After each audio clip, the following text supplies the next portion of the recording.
지난 시간에 솔로몬의 성전이 완공이 된 후 마지막으로 언약궤가 성전에 안치되는 모습을 우리가 보았습니다. 언약궤가 성전에 안치가 되었을 때 그때 어떤 현상이 나타나게 되었죠? 성전 안에 구름이 가득하게 되었죠. 이 구름은 무엇을 상징한다고 했습니까? 하나님의 임재. 그리고 하나님의 영광이 그 성전에 임했다라는 것을 보여주는 하나의 그림이었죠. 그처럼 솔로몬 성전의 완공된 모습은 참으로 영광스러운 모습이었습니다. 그리고 이제 오늘 본문에 오게 되면은 솔로몬이 연설을 하는 장면이 나옵니다. 이것은 성전이 완공된 뒤에 하는 일종의 봉헌사라고 우리가 말을 할 수가 있을 것입니다. 이 봉헌사를 통해서 솔로몬은 하나님께서 이 성전을 연립하신 것을 감사하고 감격해 하면서 또 하나님이 이루시는 크신 섭리를 찬양을 하고 있습니다. 오늘 본문 12절과 13절에 보니까 이렇게 되어 있죠. 그때 솔로몬이 이르되 여호와께서 캄캄한 데 계시겠다 말씀하셨사오나 내가 참으로 주를 위하여 계실 성전을 건축하였사오니 주께서 영원히 계실 처소로소이다 하고. 자, 여기 보시면은 여호와께서 캄캄한 데 계시겠다고 말씀하셨다 그렇게 얘기를 했죠.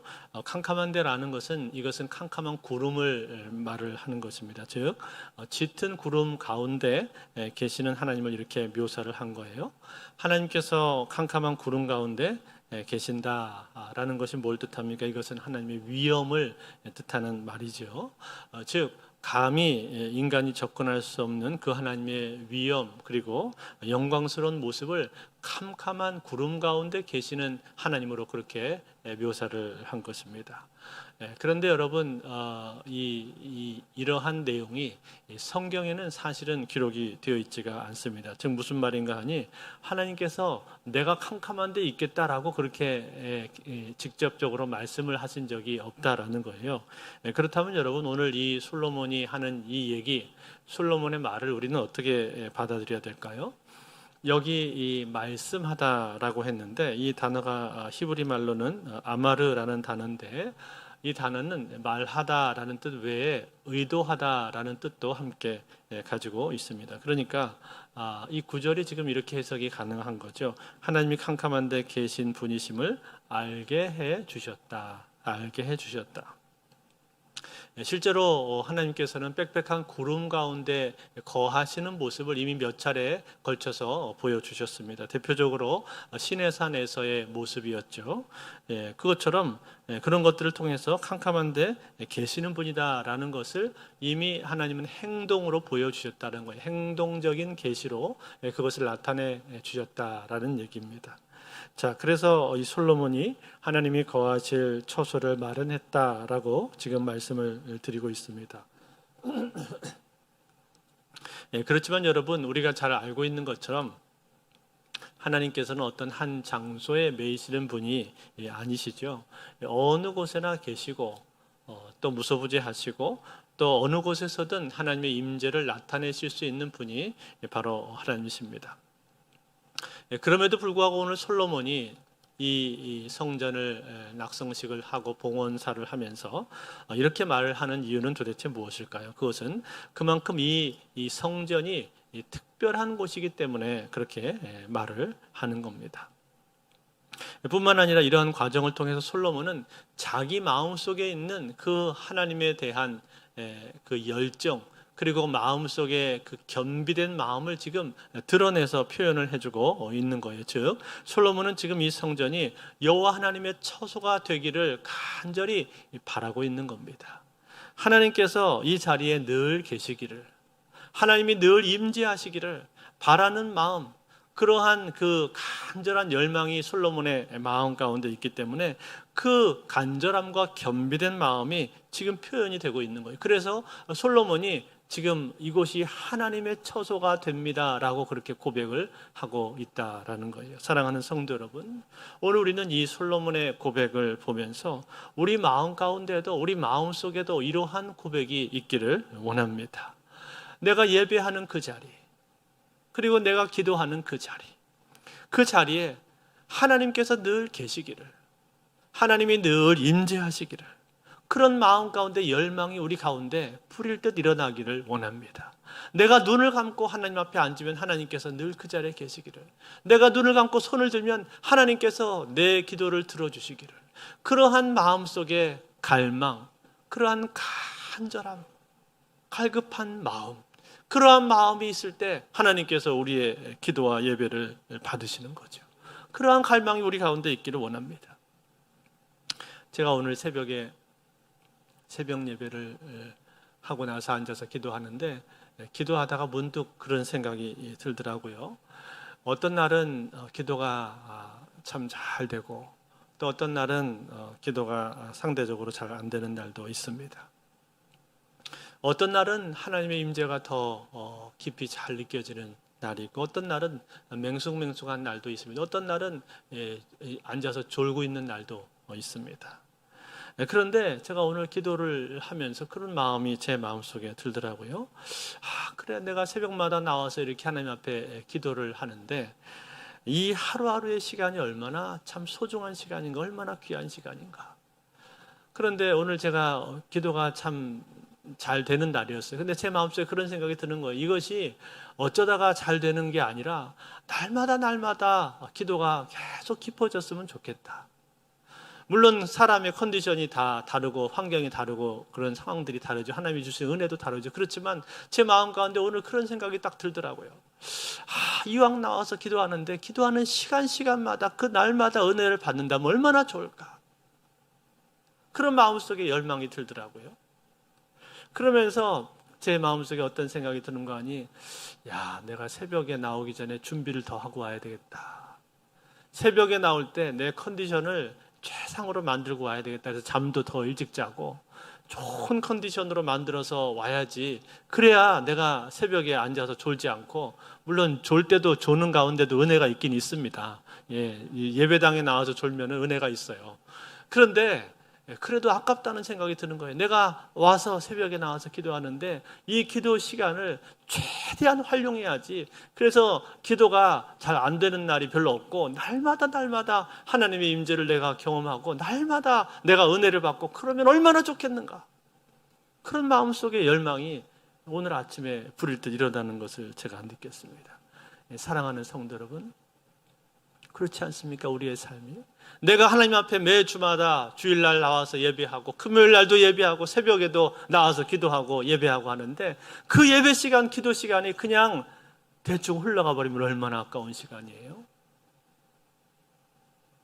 그 시간이 하나님이 나에게 주신 축복의 시간인데, 그 시간이 하나님으로부터 은혜 받는 시간이 되어야 되지 않겠습니까? 하나님의 임재를 내가 경험하는 시간이 되어야 되지 않겠습니까? 그러기 위해서는 우리의 마음 가운데 열망이 있어야 된다. 열망, 간절한 열망. 오늘 이 솔로몬의 마음 가운데 있는 간절한 열망처럼, 하나님, 이 성전을 내가 완공을 했는데 이 성전이 하나님의 집이 되기 원합니다. 하나님의 처소가 되기 원합니다. 하나님은 어느 곳에나 계시고 무소부지하신 분이지만, 그러나 하나님, 이 성전에서 기도하는 기도를 들어주십시오. 그러한 마음속의 간절한 열망, 그 열망이 우리 가운데도 있기를 원합니다. 그러면 그 열망 따라서 우리 하나님께서는 우리에게 은혜를 부어주실 줄로 믿습니다. 자, 그렇게 하고 나서 이제 솔로몬이 뭘 하고 있습니까? 백성들을 바라봤다고 말하고 있죠. 오늘 본문 14절인데 우리 14절을 한번 같이 읽겠습니다. 14절 같이 읽습니다. 시작.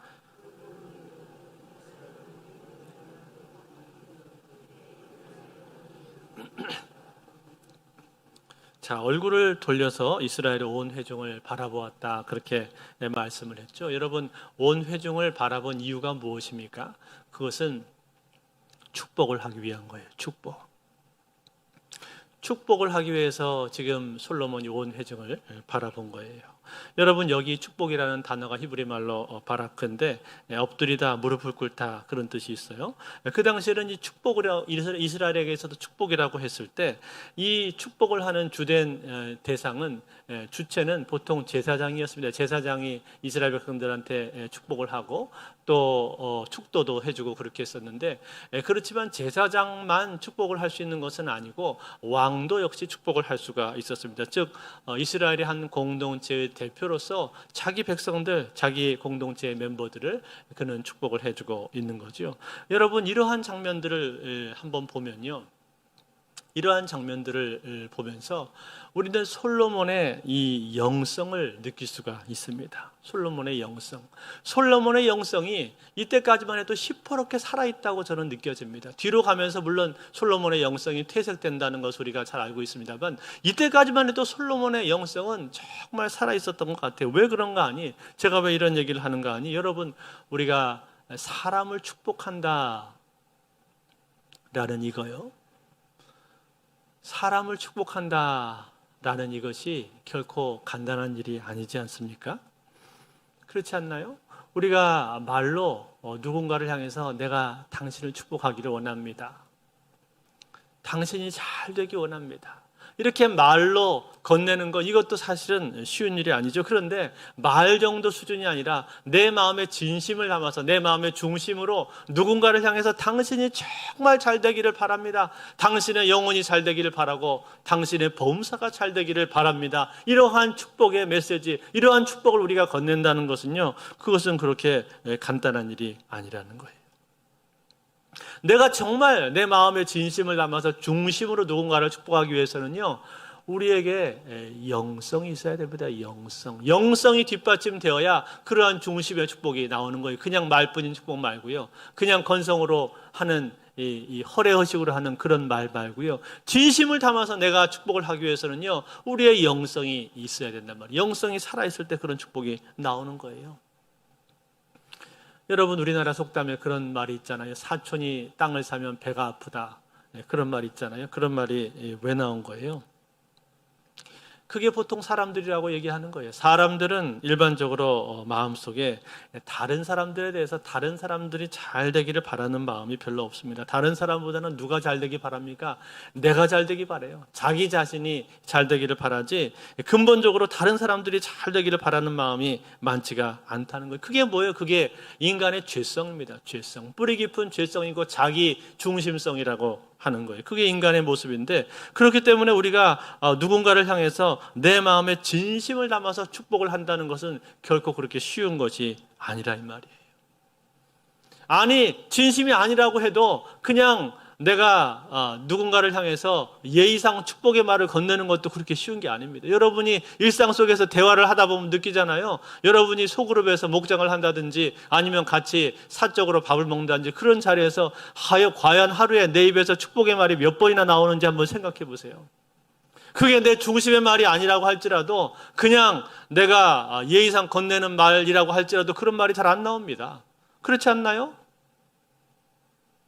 상대방을 깎아내리는 말, 비판의 말은 잘 나오지만 축복의 말 잘 안 나와요. 그런데 그냥 하는 말도 아니고 마음에 진심을 담아서 정말 중심으로 누군가를 축복한다는 것은, 그것은 결코 쉬운 게 아니라는 거예요. 보통 영성 갖고는 그렇게 되는 게 아니라는 거예요. 때문에 오늘 솔로몬이 이 백성들을 향해서 손을 들어서 이렇게 마음을 담아서 축복하는 것은 그만큼 그의 영성이 살아있는 것을 지금 우리에게 보여주고 있다는 거예요. 사랑하는 성도들, 오늘 우리는 이 솔로몬의 모습을 보면서 우리 역시도 다른 사람들 향해서 이렇게 축복을 건네줄 수 있기를 바랍니다. 내가 만나는 사람들, 내 옆에 있는 사람들 향해서 내가 항상 축복해 줄 수 있는 사람들이 되었으면 좋겠습니다. 내 가족들을 향해서, 그렇죠? 가장 가까운 내 가족들을 향해서 항상 축복의 말을 건네주시고, 내 친구들, 이웃들을 향해서도 축복의 말을 건네시고, 그리고 내가 아는 사람들, 무엇보다 우리 교회 공동체 안에서 서로 지체들을 대할 때 여러분 서로를 향해서 축복의 말을 건네십시오. 내 마음을 담아서 서로에게 축복을 해주실 수 있기를 바랍니다. 그러면 그러한 축복들이 있는 공동체는 반드시 잘 될 줄로 믿습니다. 축복이 넘치는 공동체, 서로가 서로를 향해서 잘 되기를 바라면서 항상 그런 말을 건네는 것이 그 공동체의 문화가 된다고 여러분 생각을 해보십시오. 하나님이 당신을 축복하시기 원합니다. 잘 되기 원합니다. 그런 그 축복의 말들이 늘 넘친다고 생각해 보세요. 그런 공동체가 잘 안 될 수가 있겠습니까? 그러한 공동체는 하나님의 은혜의 공동체라고 우리가 봐야 됩니다. 그러므로 여러분, 내가 누군가를 향해서 누군가를 만났을 때 항상 내 입에서 축복의 말이 나갈 수 있기를, 그 축복을 하기 위해서 기도하시고, 특별히 내가 축복이 잘 안 되면요, 그 축복을 하게 해달라고 여러분 기도하세요. 내 입에서 나오는 말이 축복의 말이 나오게 해주세요. 기도하시고, 아무개를 위해서 축복이 잘 안 된다 그러면 아무개를 위해서 한번 기도해 보십시오. 내가 누군가를 위해서 기도하고 있으면요, 그 사람을 축복하지 않을래 않을 수가 없는 거죠. 누군가를, 내가 어떤 사람을 위해서 중보기도 해주고 있는데 그 사람을 축복하지 않겠습니까? 축복할 수밖에 없다는 거예요. 그러므로 사랑하는 성도 여러분, 우리 공동체는 언제나 서로를 만났을 때 서로를 향해서 축복의 말을 건넬 수 있는 우리 공동체가 되실 수 있기를 바랍니다. 잠언서에 보면 이런 말씀이 있습니다. 잠언서 27장 19절 말씀에 이런 말씀이 나와요. 같이 한번 읽어볼까요? 시작. 물이 비치면 얼굴이 서로 같은 것 같이 사람의 마음도 서로 비치느니라. 아멘. 무슨 말일까요? 물에 내 얼굴이 그대로 비치는 것처럼 사람의 마음도 서로 보인다라는 거예요. 사람의 마음이 보인다는 거예요. 즉, 그 사람이 나에게 어떤 마음을 가지고 있는가, 그 사람이 나에게 저주의 마음을 갖고 있는지 축복의 마음을 갖고 있는지 그게 느껴진다는 거예요. 나를 향해 불편한 마음을 갖고 있는지, 아니면 정말 나를 좋게 생각을 하고 내가 잘 되기를 바라는지, 나에게 축복의 마음을 가지고 있는지, 그런 것들이 다 느껴진다는 거예요. 왜 그럴까요? 왜냐하면 사람이 영적인 존재이기 때문에 그런 거예요. 영적인 존재이기 때문에 마치 물에 자기 얼굴이 비치듯이 그렇게 사람의 마음이 비친다. 그렇게 오늘 잠언서가 말을 해주고 있는 겁니다. 그런 거로 여러분 어떻게 해야 될까요? 우리의 마음, 나의 마음, 이 마음을 우리가 잘 간수해야 됩니다. 내 마음을 잘 지키고 잘 다스리고 잘 관리하고 내 마음을 내가 잘 다스려야 될 줄로 믿습니다. 여러분, 마음이 결국은 말이 되는 것이고, 말이 행동이 되는 것이고, 행동이 습관이 되고, 습관은 인격으로 바뀌게 돼 있습니다. 그러니까 내 마음 속에서 시작된다는 거예요. 마음을 어떻게 갖느냐, 거기에 따라서 나의 삶 자체가 결정이 된다는 거예요. 그러므로 오늘 우리는 내 마음을 잘 관리하고 내 마음을 지키고 내 마음 속에 늘 축복의 마음이 가득 차도록 내 마음을 축복의 마음으로 채우실 수 있기를 바랍니다. 오늘 솔로몬은 백성들을 축복하면서 동시에 하나님께서 행하실 일들을 찬양하고 있습니다. 하나님께서 다윗의 집안을 택하셔서 이 놀라운 일을 이루신 것을 그는 감사하고 있습니다. 그러면서 그는 자기 아버지 다윗을 지금 떠올리면서 다윗의 마음을 꺼내 가지고 오는 모습 우리가 보게 됩니다. 뭐라고 말을 했는가 하니 오늘 17절에 보시면 이렇게 기록이 되어 있죠. 17절 말씀. 내 아버지 다윗이 이스라엘의 하나님 여호와의 이름을 위하여 성전을 건축할 마음이 있었더니. 자, 여러분 여기 보시면은 다윗이 뭐라고 했습니까? 성전을 건축하고 싶어하는 마음이 있었다, 그렇게 되어 있죠. 그런데 이 다윗이 성전을 잘 짓지를 못했습니다. 왜 짓지를 못했습니까? 두 가지 이유가 있었어요. 첫 번째 이유는 무엇이었는가 하니 다윗이 전쟁을 많이 했기 때문에, 피를 많이 흘렸기 때문에 성전을 짓지 못했다, 그렇게 말을 하죠. 역대상에 보면 그 말씀이 나오는데 역대상 22장 8절에 이렇게 되어 있습니다. 여호와의 말씀이 내게 임하여 이르시되 너는 피를 심히 많이 흘렸고 크게 전쟁하였느니라. 내가 내 앞에서 땅에 피를 많이 흘렸은즉 내 이름을 위하여 성전을 건축하지 못하리라. 다윗은 성전을 짓기를 마음속으로 열망했었지만 하나님께서 이것을 거절하셨다는 거예요. 왜냐하면 그는 피를 너무 많이 흘렸기 때문에 전쟁터에 나갔고 전쟁터에서 사람들을 많이 죽였고 싸움을 많이 했고 피를 많이 흘렸기 때문에 하나님께서 거절하셨습니다. 이 성전이라고 하는 것은 하나님의 평화가 임하는 자리인데 그 평화의 자리에 피를 많이 흘린 사람이 성전을 짓는 것은 적합하지 않다고 생각을 하신 것이죠. 그래서 하나님께서 이것을 거부하셨어요. 또 한 가지 이유는 무엇이었는가 하니, 또 한 가지 이유는 애시당초 하나님께서는 이 성전에 대해서 성전을 꼭 지어야 된다 그렇게 말씀하지를 않으셨습니다. 사무엘하 7장 5절에서 7절인데 우리 한번 같이 읽겠습니다. 사무엘하 7장 5절에서 7절 같이 있습니다. 시작. 가서 내 종 다윗에게 말하기를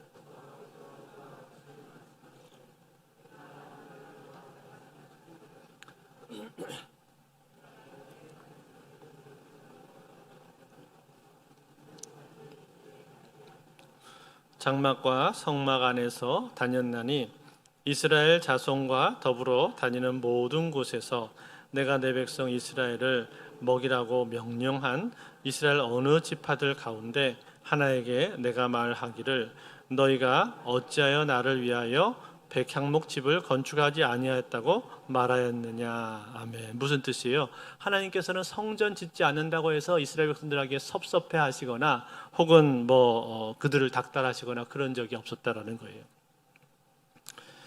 때문에 여러분 이러한 두 가지 이유로 인해서 하나님께서는 다윗이 이 성전 짓는 것을 반대하셨습니다. 거절하셨습니다. 그런데 여러분 오늘 이 솔로몬의 이 봉헌사 가운데 다윗의 마음을 이 솔로몬이 꺼내면서 하는 얘기가 뭐예요? 그럼에도 불구하고 하나님께서는 다윗의 마음을 보셨다는 거예요. 다윗에게 거절했음에도 불구하고 하나님은 다윗의 마음을 보셨다는 거예요. 그 마음을 보고 하나님께서 어떠셨다고 말합니까? 하나님께서 좋으셨다고 그렇게 말하죠. 오늘 18절인데 같이 한번 읽습니다. 18절 같이 읽습니다. 시작.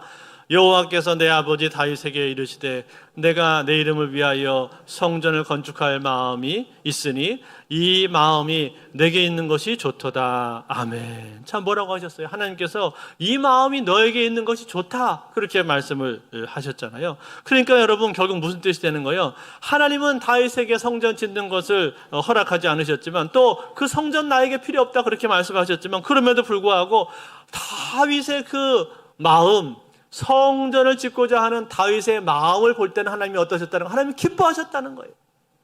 하나님이 좋아하셨다는 거예요.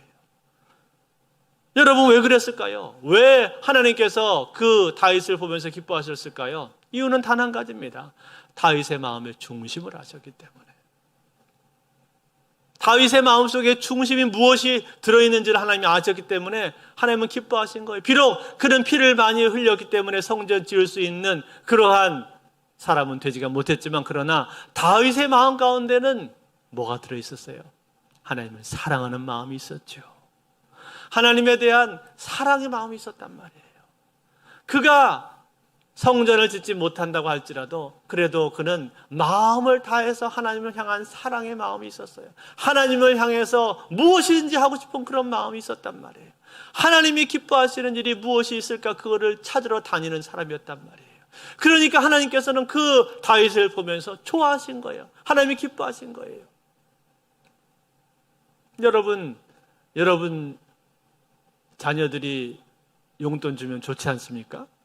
이번 설에 용돈을 받으셨는지 모르겠는데 자녀들이 용돈 가져오면은 나 그거 없어도 살아. 그거 필요 없어. 그러면서도 어때요? 기분이 좋죠? 왜 그런 거예요? 용돈을 받아서 좋은 것도 있지만 뭐 때문에 기쁜 거예요? 그 자녀의 마음 때문에 기쁜 거죠. 그 자녀의 마음 때문에. 그 자녀가 나를 생각하는 마음이 있구나. 그걸 느끼니까 그게 기쁜 거잖아요. 하나님도 같다고 생각합니다. 하나님은요, 그 성전이 필요해서 그런 것이 아니라 다윗의 그 마음을 보면서 기뻐하셨다는 거예요. 다윗의 그 마음의 중심에 무엇이 들어있는지를 보셨다는 거예요. 그 중심 가운데 하나님을 향한 사랑의 마음이 가득 들어있는 것을 하나님 보셔서 이 마음이 너에게 있는 것이 좋도다. 그렇게 말씀을 하신 거예요. 그래서 하나님은 다윗에게 설계도를 보여주셨습니다. 이 성전의 식양을 어떻게 지어야 될 것인가 하는 걸 하나하나를 다 보여주셨어요. 여러분, 다윗이 어떻게 했습니까? 하나님께서 너는 성전을 짓지 못한다는 그 말을 하셨는데도 불구하고 낙심하지 않았습니다. 나는 그런 자격이 없다니 그러면서 절망하지 않았어요. 낙심하지 않고 어떻게 합니까? 하나님께서 내 후대에 내 자식을 통해서 지을 것을 확신하고 그걸 믿고 뭘 합니까? 자기가 할 수 있는 최선의 일을 다 하잖아요. 그래서 저 두로로 시돈 그쪽 지방으로부터 그 백향목 나무를 다 운반해 가지고 오고 금도 준비하고 은도 준비하고 그리고 놋과 철 등 필요한 모든 것들을 다 준비했습니다. 그 어느 것 하나도 정성을 쏟지 않은 것이 없었어요. 하나하나 전부 다 정성을 들여서 모든 성전을 짓는 데 필요한 재료들을 다 준비했단 말이에요. 이유가 뭐예요? 하나님을 사랑했으니까. 하나님을 사랑해서 다윗은 그 모든 일들을 다 감당할 수가 있었던 것입니다. 사랑하는 성도 여러분, 오늘 우리는 이 다윗을 보면서 이 다윗의 마음 역시 우리가 배울 수 있기를 바랍니다. 그는 이 성전이 자기 이름으로 지어지지 못한다는 사실을 알았습니다. 아무리 자신이 열심히 준비한다 할지라도 그 성전에는 다윗의 이름으로 지어지는 성전이 아니라는 것을 그는 알았어요. 자기 이름을 높이는 데 쓰이지 못한다는 거 알았어요. 그럼에도 불구하고 최선을 다해서 준비했습니다. 이유가 뭐예요? 이유는 단 하나, 하나님을 사랑했기 때문에. 그리고 이 성전이 하나님을 위해서 지어질 수만 있다면, 하나님의 임재와 영광이 있는 자리가 될 수만 있다면 나는 그것으로 충분하다. 나는 그것으로 만족한다. 자기의 이름이 드러나지 않아도 아무런 상관이 없었다 라는 얘기. 그것이 뭡니까? 다윗의 마음이었다는 거예요. 사랑하는 성도 여러분, 오늘 우리는 이 다윗의 마음을 또 바라보기 원합니다. 이 다윗의 마음을 보고 배우기를 원합니다. 여러분, 오늘날 이 시대는 사람들이 얼마나 자기 이름을 드러내기를 좋아합니까? 자기 이름 드러내는 것을 얼마나 하고 싶어 합니까? 그래서 작은 일 하나 해놓고도 자기 공치사 하고 싶어 하고 자기 이름이 나타나기를 그처럼 바라잖아요. 내가 조금만 기여했어도 내가 거기 기여한 것이 사람들 앞에 드러나기를 기대하지 않습니까? 그리고 남들이 알아주지 않으면 금방 섭섭해하고 삐지고 그것이 사람들의 모습 아니에요? 아니, 오늘날 우리의 모습 아닙니까?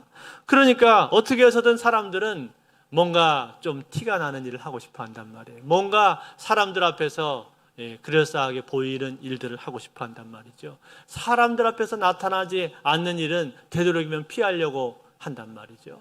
자기 자신을 드러내고 싶어 하는 거예요. 자기의 이름을 나타내고 싶어 한단 말이에요. 그것이 사람들의 모습입니다. 아니, 어쩌면 교회 다니는 사람들도 역시 별반 다르지가 않습니다. 교회 다니는 사람들 중에서도 내가 하는 일을 나타내고 싶은 그런 마음이 우리 가운데 있단 말이에요. 그렇지만 여러분, 오늘 이 다윗의 모습을 보십시오. 다윗이 어떻습니까? 그 성전을 위해서 모든 준비를 다 한다 할지라도 그것이 자기에게 명예가 돌아오지 않는다는 사실을 알았습니다. 그럼에도 불구하고 어떻게 했어요? 하나님을 위해서 최선을 다했습니다. 심지어 하나님께서 나 성전 필요 없다라고 말씀하시는데도 불구하고 다윗은 최선을 다했어요. 왜 그렇습니까? 하나님을 너무나 사랑했기 때문에. 하나님을 사랑하는 마음이 너무나도 컸기 때문에 내가 할 수 있는 모든 일들을 다 한 거예요. 그래서 하나님께서 이 마음이 너에게 있는 것이 좋도다. 이 마음이 너에게 있는 것이 좋도다. 이러한 하나님의 마음을 흡족하게 만드는 하나님의 마음에 합한 사람이 될 수가 있었던 것입니다.